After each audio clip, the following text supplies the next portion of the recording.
Good morning students. आज हम पढ़ेंगे किंगडम मोनेरा के बारे में। किंगडम मोनेरा में भी हम फर्स्ट वाला टॉपिक कवर करेंगे, आर्कियोबैक्टीरिया। तो चलिए हम पहले देखते हैं मोनेरा क्या है। देखिए, मोनेरा में सारी की सारी प्रोकैरियोटिक सेल्स आती हैं। प्रोकैरियोटिक सेल्स क्या होती हैं ये मैं अभी आपको डिटेल में जब मैं बैक्टीरिया पढ़ाऊँगी उसका स्ट्रक्चर बताऊँगी, इसमें आपको बहुत अच्छे से समझ आएगा। अभी मैं आपको एक जनरल आइडिया दे रही हूँ कि प्रोकैरियोटिक सेल्स वो होती है जिनके अंदर केंद्रक अनुपस्थित होता है, और केंद्रक के अंदर जो डीएनए होता है वो एक स्थान पर पैक होता है, और इस स्थान को या इस पैक डीएनए को हम न्यूक्लियोइड कहते हैं। ठीक है,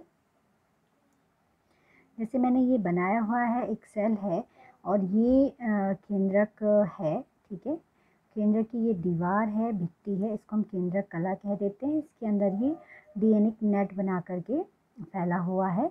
तो ये मतलब ये तो सेल है। ठीक है, सेल के अंदर एक पर्टिकुलर कवरिंग के अंदर, एक बैग के अंदर, एक थैले के अंदर डीएनए होता है, जिसे हम एक केंद्रक कह देते हैं, जो सुविकसित होता है। लेकिन प्रोकैरियोटिक्स में क्या होता है कि ये केंद्रक जो है, इसके बाहर आप देखिए कोई कवरिंग नहीं है, किसी से नहीं ढका हुआ है।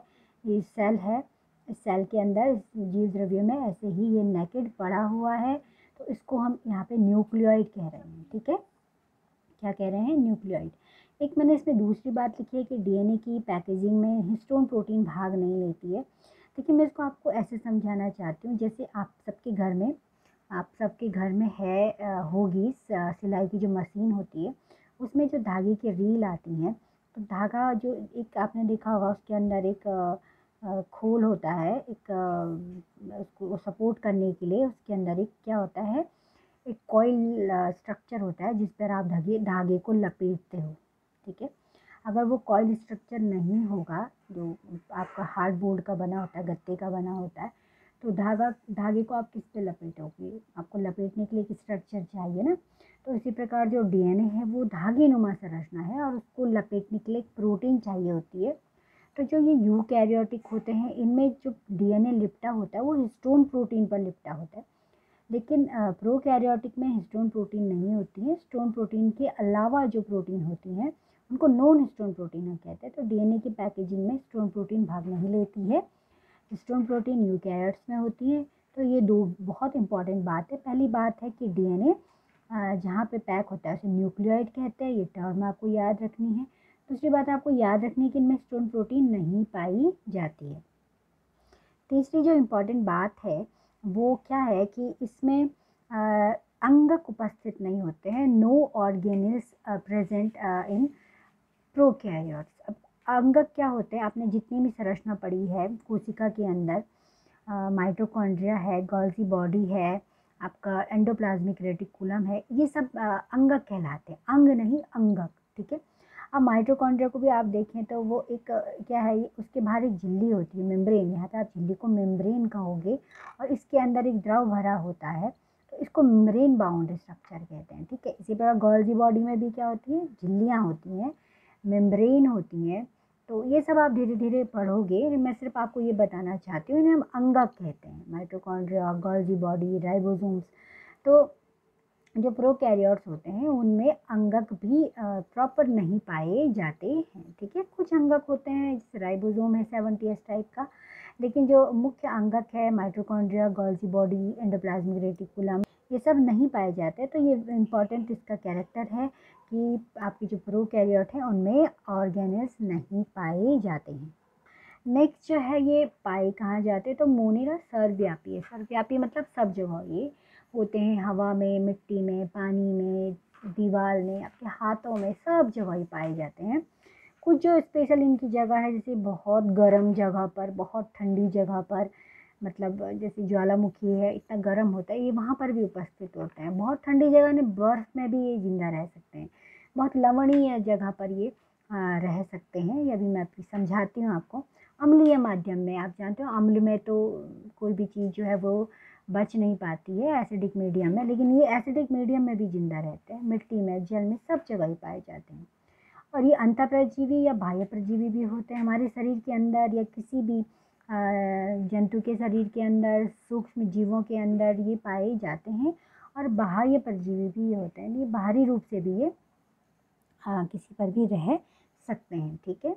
तो चलिए अब आगे हम किंगडम मोनिरा का जो पहला हमारा टर्म है, मैंने अभी आपको पहला जो ग्रुप बताया था आर्कीबैक्टीरिया, इसको हम आज डिस्कस करेंगे।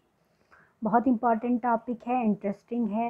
देखिए आर्कीबैक्टीरिया का मतलब है ओल्ड बैक्टीरिया, ठीक है। बैक्टीरिया मतलब जीवाणु, आप छोटी क्लास से पढ़ते आए हो ना, तो यहाँ पे एक एक टर्म को समझिए कि जीवाणु क्या है, विषाणु क्या है, ठीक है। हम पढ़ रहे हैं किंगडम मोनिरा, ठीक है। मोनिरा में आते हैं प्रोकैरियोट्स, और इसमें हम पढ़े ओल्ड बैक्टीरिया। ओल्ड बैक्टीरिया का मतलब क्या है? ओल्ड मतलब ओल्ड बैक्टीरिया इसलिए कहा जाता है कि ये आज भी उपस्थित हैं, और आज भी ऐसी ऐसी जगह पर उपस्थित हैं जहाँ पर आज के बैक्टीरिया नहीं रह सकते, न्यू बैक्टीरिया वहाँ पे ग्रो नहीं कर सकते हैं, वहाँ पर वो मर जाएंगे। लेकिन ओल्ड बैक्टीरिया जो है वो उन जगहों पर आज भी उपस्थित हैं। तो इन्हें ओल्ड इसलिए कहते हैं क्योंकि ये धरती की जब उत्पत्ति हुई थी उस समय ये बैक्टीरिया बने थे। उस समय ये माना जाता है कि जो फर्स्ट सेल बनी, जो पहली कोशिका बनी, वो इन्हीं के जैसे रही होगी, और ये शायद हो सकता है कि वही सेल हैं जो आज भी जिंदा है, क्योंकि सेल तो है, कोशिका तो है ये, ठीक है। तो ये पृथ्वी की उत्पत्ति के समय बने थे, क्योंकि जब पृथ्वी बन रही थी उस समय बहुत ज़्यादा पृथ्वी गर्म थी, बहुत तापमान था, उस पर जीवन रह ही नहीं सकता था। तो उस उच्चता पर भी ये जीवित थे, ठीक है। उस समय जो माध्यम था वो बहुत अम्लीय था, लवणीय था। सॉल्ट, सारे जो पानी जो धरती में इकट्ठा हुआ कहीं पर भी, उसमें बहुत ज़्यादा लवण थे, ठीक है। तो ऐसी स्थिति में अगर कोई सेल बनी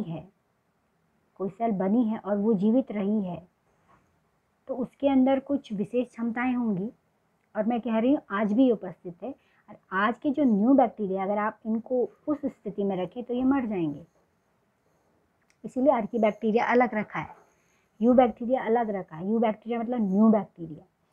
तो चलिए इनको पढ़ते हैं कि ये इनमें क्या ऐसी विशेषता है। सबसे पहले इनकी कोशिका झिल्ली। अब जानते हो कोई भी सेल होती है, जैसे मैंने ये सेल बनाई है, ठीक है, ये सेल है, तो ये इसकी सेल मेम्ब्रेन होती है, कोशिका झिल्ली होती है, ठीक है। इसके अंदर केंद्रक होता है, ये भी इसकी कोशिका झिल्ली है। इसके बाहर कोशिका भित्ति होगी, सेल वॉल होगी, ठीक है। तो इनकी जो सेल मेम्ब्रेन है वो किसकी बनी होती है? Branched lipid. ब्रांच मतलब शाखाएं जिसमें हो, जो ब्रांच जैसे ट्री, पेड़ होता है उसकी शाखाएं निकली होती है, इस प्रकार का लिपिड होता है, जो जिसकी चेन जो होती है वो साइड बाय साइड निकलती है, तो वो ब्रांच के फॉर्म में हमको दिखाई देती है, इसीलिए हम उसको ब्रांच्ड लिपिड कह देते हैं, मतलब इस तरीके से ब्रांच्ड लिपिड।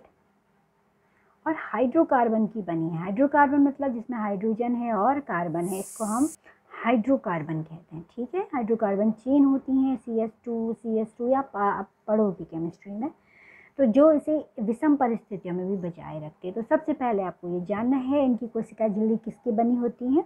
ब्रांच्ड लिपिड और हाइड्रोकार्बन की। ये कोशिका झिल्ली थी। अब कोशिका झिल्ली के बाहर कोशिका भित्ति होती है, तो सेल वॉल इनकी बनती है सरफेस प्रोटीन से। नाम आपको याद रखना है, जैसे यू बैक्टीरिया में ये पेप्टिडोग्लाइकन का बना होता है, लेकिन इसमें ये बनती है सरफेस प्रोटीन, जिसे हम एस प्रोटीन कहते हैं, या दो चीज़ें होती हैं, S protein plus muramic acid, ये है म्यूरेमिक एसिड, ठीक है। अब मैंने ये बना है सेल मेम्ब्रेन है, कोशिका झिल्ली, इसके बाहर एस प्रोटीन है, या क्या होगा, सेल मेम्ब्रेन है, उसके बाहर पहले म्यूरेमिक एसिड है और फिर एस प्रोटीन। तो ये जितने भी नाम आपको यहाँ पर बताए जा रहे हैं, आपको इनको सही राइट करना है, सही लिखना है और इनको याद करना है, ठीक है। ये जो सेल वॉल है जो मैंने अभी आपको बताया, ये एक एंजाइम होता है लाइसोजाइम, इससे भी ये नष्ट नहीं होती है, समझ गए। जैसे इसके बाद हम यू बैक्टीरिया पढ़ेंगे, उसकी जो सेल वॉल वो पेप्टिडोग्लाइकन की बनी होती है और वो लाइसोजाइम एंजाइम से नष्ट हो जाती है, लेकिन इसकी सेल वॉल लाइसोजाइम एंजाइम से नष्ट नहीं होती है। तो ये चीज़ें होती हैं जो इसको इतने टफ मीडियम में भी जिंदा रखती हैं, ठीक है। और उसमें जनन द्विखंडन विधि से होता है। द्विखंडन मतलब एक सेल 20 से 2 भागों में टूटती है और 2 सेल बनती है, ठीक है। अब आर्कीबैक्टीरिया जो है 3 प्रकार के होते हैं, 3 टाइप्स के होते हैं। पहला मीथेनोजन। मीथेनोजन यानी ये हाइड्रोजन और कार्बन डाइऑक्साइड को मीथेन में बदल देती है, इसीलिए इसका नाम मीथेनोजन है, ठीक है। तो ये जो है हाइड्रोजन और कार्बन डाइऑक्साइड को मीथेन में बदल देते हैं। तो इनकी ज़रूरत कहाँ पड़ती है? देखिए, ये एनिमल्स की आंतों में पाए जाते हैं, ठीक है। जो हमारी चौपाया होते हैं ना, गाय भैंस और आपके बकरी जो घास वगैरह खाते हैं, तो इनके जो घास वगैरह में सेलुलोज होता है, इसमें हाइड्रोजन और कार्बन होता है, इसको ये मीथेन में बदल देते हैं, ठीक है। और ये दलदल में भी पाए जाते हैं, जो दलदली ज़मीन होती है वहाँ पर ये जीवाणु पाए जाते हैं और मीथेन गैस बनाने का काम ये करते हैं, ठीक है। इन्हें मीथेनोजन कहते हैं। दूसरा है थर्मो एसिडोफिलस। इसके नाम से ही क्लियर हो रहा है, थर्मो मीन्स बहुत उच्च ताप, थर्मो, ठीक है। एसिडो मीन्स अम्लीय, फिलस मीन्स पसंद करना। तो ये उच्च ताप को पसंद करते हैं और उच्च अम्लीय माध्यम को ये पसंद करते हैं। तो उच्च ताप में ये जैसे ज्वालामुखी है, गर्म पानी है, ये यहाँ पर भी जीवित रह जाते हैं।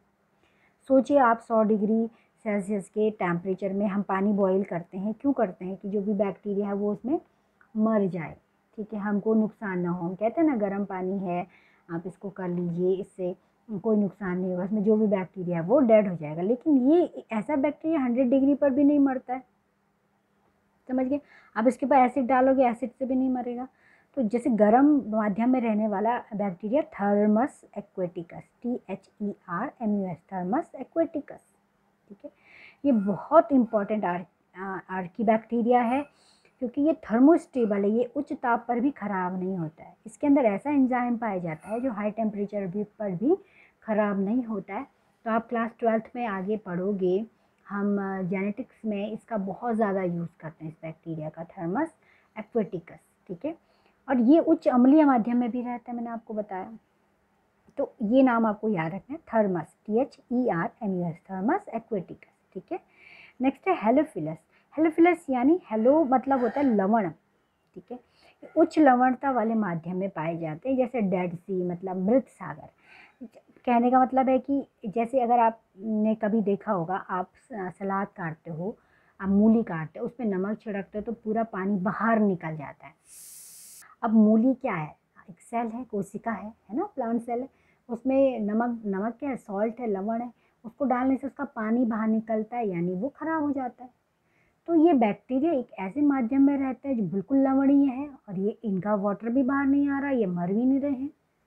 तो इनके अंदर ऐसी कैपेबिलिटी होती है कि ये हाई सैलिनिटी, उच्च सांद्रता में भी ये जिंदा रहते हैं। आप गूगल पे सर्च करिए, डेड सी देखिए, मृत सागर, यहाँ पर कोई लाइफ जिंदा रह ही नहीं सकती, इतना लवण होता है समुद्र में, लेकिन वहाँ पर भी ये ग्रो करते हैं।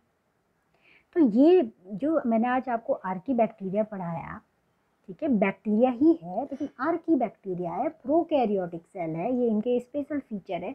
ये ऐसी कंडीशन में जिंदा रहते हैं जो कि जहाँ पर आधुनिक जीवन की कोई सेल जिंदा रह ही नहीं सकती हैं। तो ये माना जाता है ये उस समय बनी जब धरती की उत्पत्ति हुई। तो आज मैं आपको यही बताऊंगी, आप इसको अच्छे से समझिए। कोई अगर आप मुझे कमेंट में बताइए आपको कुछ चीज़ अच्छी नहीं लग रही है या कुछ और इम्प्रूवमेंट आप चाहते हैं। Thank you for today.